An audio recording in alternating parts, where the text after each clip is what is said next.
Good day everyone, I'm Ivan Manapul and I'm excited to present a report on linear first-order differential equations created by Group 9.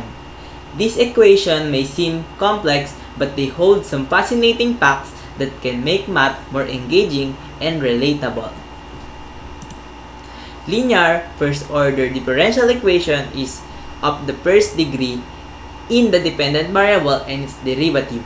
The general form of a first-order differential equation, if it is linear in y, is dy over dx plus p of x multiplied by y is equals to q of x, where p and q are only functions of x. And if the equation is linear in x, it will look like dx over dy plus p of y multiplied by x is equals to q of y. Then the p and q are functions of y only.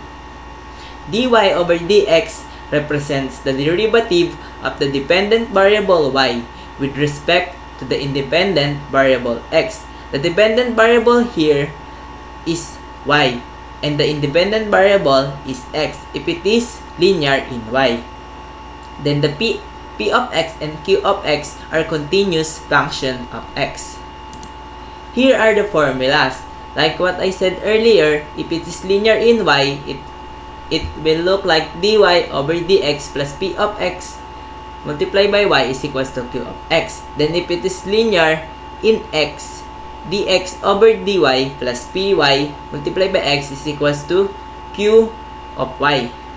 Then if it is linear in y, the formula that we're gonna use is y multiplied by e raised to integral of p of x dx, then equals to integral of q of x e raised to integral ng p of x p of x dx, and then the dx of the integral sa baba.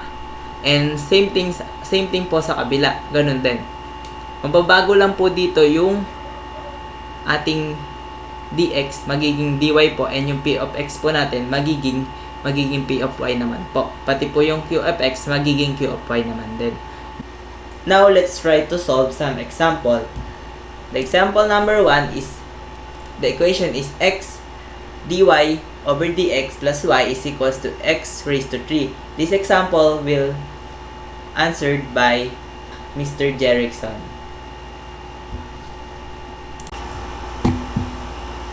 So, our problem po is y minus cosine squared x dx plus cosine x dy is equal 0. Ang goal po natin dito is gawin po ito in its linear form. So, let's try po natin na gawin siya sa linear form niya. Simplify po natin. Pasok lang po natin yung dx sa dalawang term na to. So, y dx minus cosine squared x dx plus cosine x dy, then equals po siya sa 0. Then unahin ko lang po itong cosine x dy dito po. Unahin po natin cosine x dy, then plus po itong y dx minus yung cosine squared x dx equals po sa 0. We can see po na both po itong term na to is may dx. So, pwede pa natin i-eliminate yun. Wala na po yan. Then, mangyayari po cosine x dy over dx plus y minus cosine squared x is equals to 0. So, ngayon naman po, pwede na rin po natin i-eliminate yung cosine. So, i-multiply din po natin siya sa 1 over cosine x. So, this will cancel. Ito po babawasan ng isa.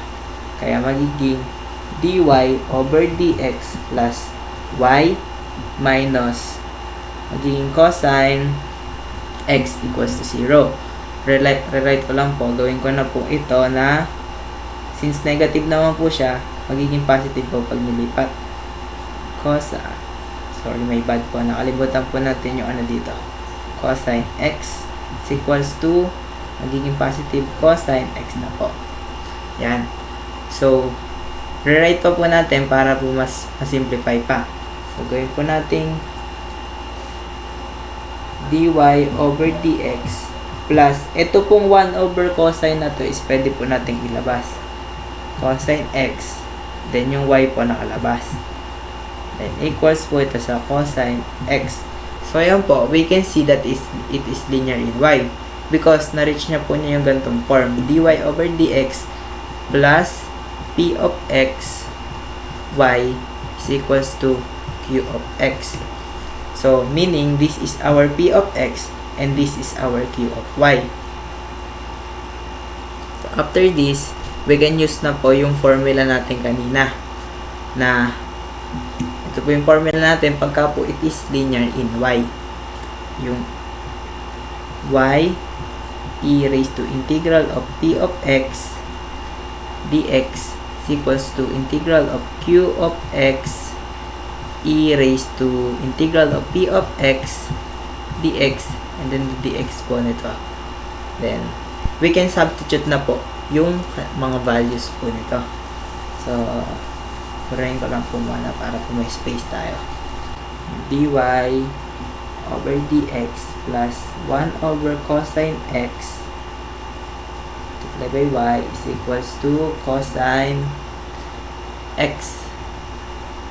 So, this is our p of x, this is our q of y. So, substitute lang po natin. Si y po, copy po natin. Y, then yung e, integral po ng p of x, which is yung 1 over cosine. So, sa ating pong identities, we can simplify pa po yung 1 over cosine. How po? So, let's try po na i-drawing po ulit yung ating gang sign or yung triangles po na to. So, this is sine, cosine, secant, cosecant, cotangent, and then the tangent, and then the 1. So, we can see that 1 over cosine is equals lang po siya sa secant. So, we can replace the p of x na maging secant para po mas madali po natin siyang ma-integrate mamaya. So, let's place po natin ito as secant x. So, yung p of x po natin ngayon is magiging secant x, then the dx, then equals to integral of q of x, and then the e raised to p of x din po. So, copy lang natin ulit yung secant x, dx, and then dx. So, now, we can integrate po yung mga exponent.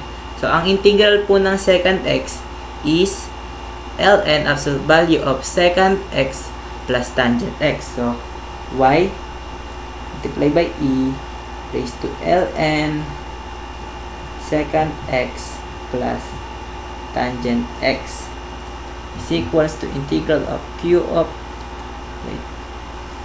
yung q of x po natin pala is yung cosine x. Sorry po, hindi ko po siya nalagay kanina doon. And then yung e raised to ln secant x plus tangent x, and then yung dx po dito sa baba po na to.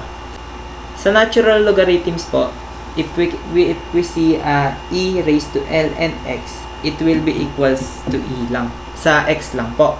So, same thing lang po yung mga mangyayari dito. Para pong mawawala po to, and then yung x na lang po yung matitira. So, bali po dito is, parang ito pong e raised to ln is mawawala na po. Then, mangyayari is y. Then, bring down na lang po natin yung secant x plus tangent x. And then, equals po dito sa integral ng cosine x. Then, babalan din po natin yung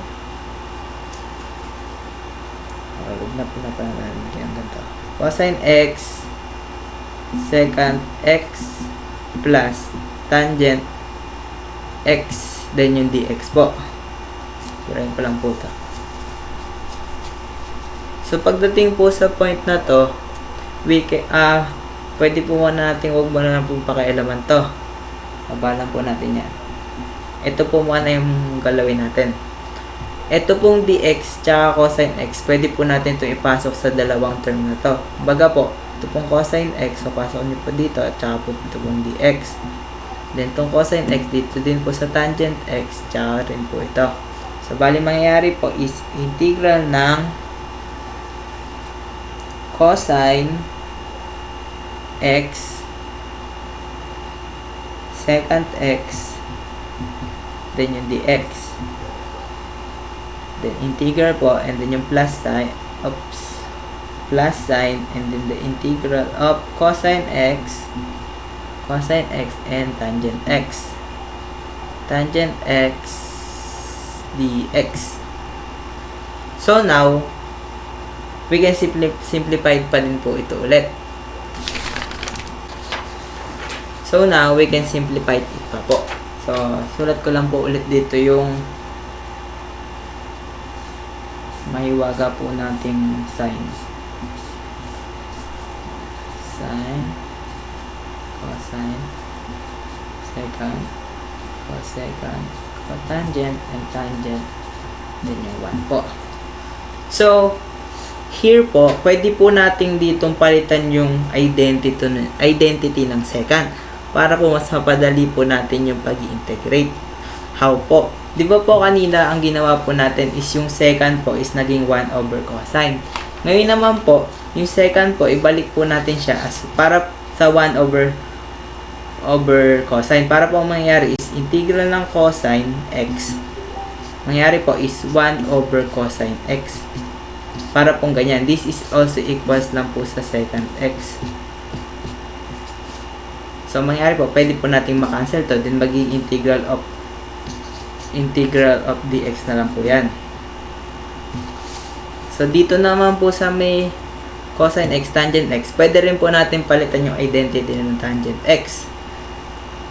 Ano po, pwede natin ipalit para po mawala yung cosine. Pwede po natin ipalit yung sine over cosine. Pwede po, di ba? Let's try po. Integral of cosine x. Yung tangent x po, papalitan po natin ng sine x over cosine x dx. So, makakancel din po ito. Mangyayari po, magiging integral of sine x dx na lang po yan. So, pwede po natin na i-plug dito. Then, balang po ulit natin yun is equals to integral ng dx na lang po to. Plus, dito po, integral ng sine x dx. So, now po, mas madali na po natin siyang may integrate. So, burahin ko lang po itong nasa taas. Oops, nawala po yung kanina. Sorry.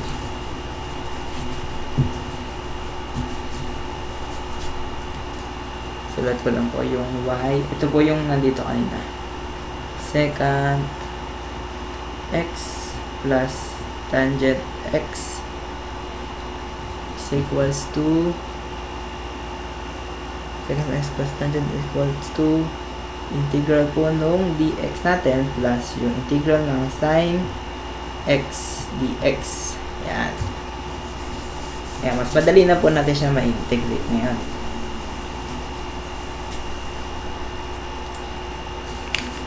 Now, if we integrate it po ito, this will equals just by x plus ang integral po ng sine natin is, we know that it is negative cosine x,